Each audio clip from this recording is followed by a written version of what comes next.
Hello fellow gamers, it is SamthePlayer, and welcome back to Monster Hunter. Today we'll be discussing the newest addition to the Monster Hunter family, which is the Seikret.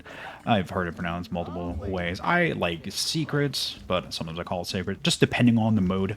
But yeah, the Seikrets are the new kind of Palamutes if you've played Monster Hunter Rise, the ones that will get you into the action that you can ride on while you sharpen your weapons, you can change weapons on them, all kinds of good stuff. They'll also provide you with new supplies if the guild thinks that, hey, maybe, I know you're saving the world and all that from these terrifying monsters, but we're a little bit stingy in the rations today, so don't eat all of them at once. If they decide to give you more, you can get them from these guys. Now, here's the thing that me and my friends have immediately agreed upon is just terrible with the game. See what just happened?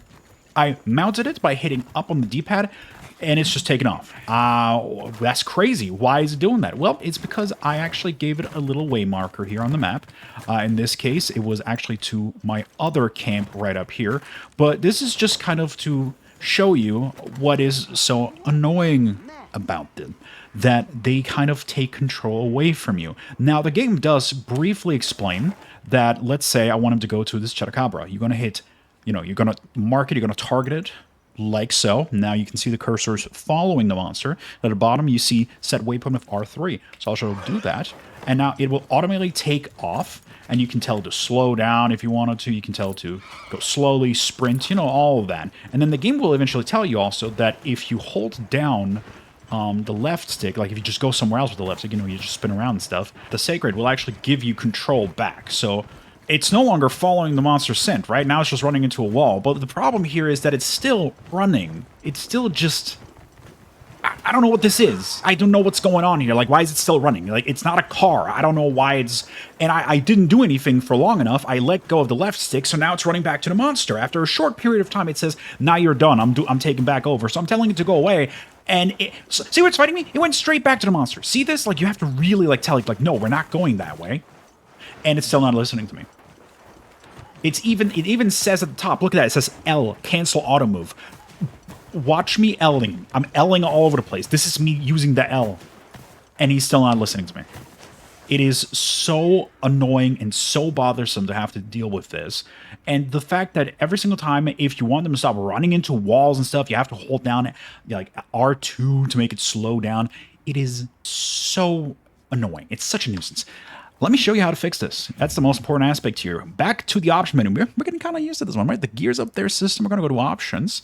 Last time we've discussed the camera speed of your focus mode. Today, we're going to be discussing the Seikret controls. Now, first of all, this is a godsend right here. It says similar to auto move, pressing nothing remains at current speed, pressing R1 increases speed, R2 decreases speed, holding R2 brings your Seikrets up. This is the thing that makes it feel like a car. It's terrible. We're going to go to type 2. Similar to Hunter controls, uses left to move. Speed is determined by the angle in which the left stick is tilted. Why wasn't this the default? Why wasn't it the default? Why was this car control scheme? Like, it's not even a car, because a car, you let go of R1, and you let go of gas, and it slows down. I don't even know what this was. Type 2 is what you want. Now, this is interesting. Tilting left stick while moving at top speed exits the Seikret only route. For some reason... you have to be at max speed to stop it from running? Stupid. You can change it here to type 2. Tilting and then pressing circle exits the Seikret only route, no matter what your current speed is. Way better. I don't know why these type 1s were the defaults. They're awful. But luckily they did let us change it. I just don't understand why these would be the default ones. Call the Seikret controls. Here it tells you other important things. It tells you can call your Seikret of up or down or custom radial menu shortcut. This is what we're using by default. In addition to type 1 controls, holding circle down with your weapon sheath also calls you Seikret. In auto move mode, we don't want to use auto move because it's annoying. Obviously, if you like it, utilize it. But type 3, if your weapon is sheathed and you hold down circle, it'll enter manual mode. That is fantastic. I love that. Same with the radial menu. You can choose whether you want to use an auto move or manual move. If you're like me, you always want to use manual move. So it's just so bizarre how they just put these strange ways where the game just takes control away from you as the default settings when, let's be honest, nobody wants that. And you have an option. Options is nice, but I want to be the one in control. So it's so wild that they just have this hiding in there. Over here, under game settings on the third page, we also have Seikret Auto Explore off.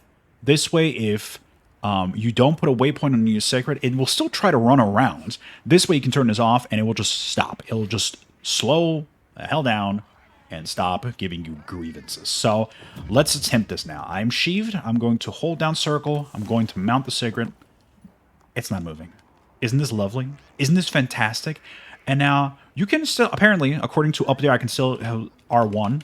Wow, it didn't actually change. Look, guys, that's actually not changing anything. No, we're just going to hit left stick, and look, it's moving. It's actually moving at the pace that I want it to move. And then I let go of left stick, and it stopped. I didn't have to control it like a car. I didn't have to kill the engine. It stopped. It's fantastic. Now I'm going to assume R1. Yeah, still makes you sprint. That's nice. Come on, hold. Oh, thank God. You hold it down. You hold R1 down now. Oh, they made it. Oh, that's even better than what I assumed. So it's like giving it a boost where you just kind of hold it down. I'm sure there's a toggling feature somewhere, but I like this. Wait, maybe L3? L3 is the toggle. Okay, so you toggle L3 if you wanted to sprint permanently, or you can just hold down R1 to make it run faster as well. Perfect. This is exactly what the main original default control scheme should have been. You want to know why? Because you can still hit up on the D-pad, and now it's auto-moving. This is how you change the Seikret to just kind of follow exactly what you want it to do. It's not going to take off on its own. It's not going to take control away from you, the player. And you just have... It's back to being the Palamute, essentially. We got a much better companion that will allow us to be more precise with the way that we go through the environment. Thank you guys so much for watching. If you enjoyed this video or it helped you at all, please consider leaving a like and a comment or even subscribing. If you didn't, let me know in the comments why. And until next time, game on.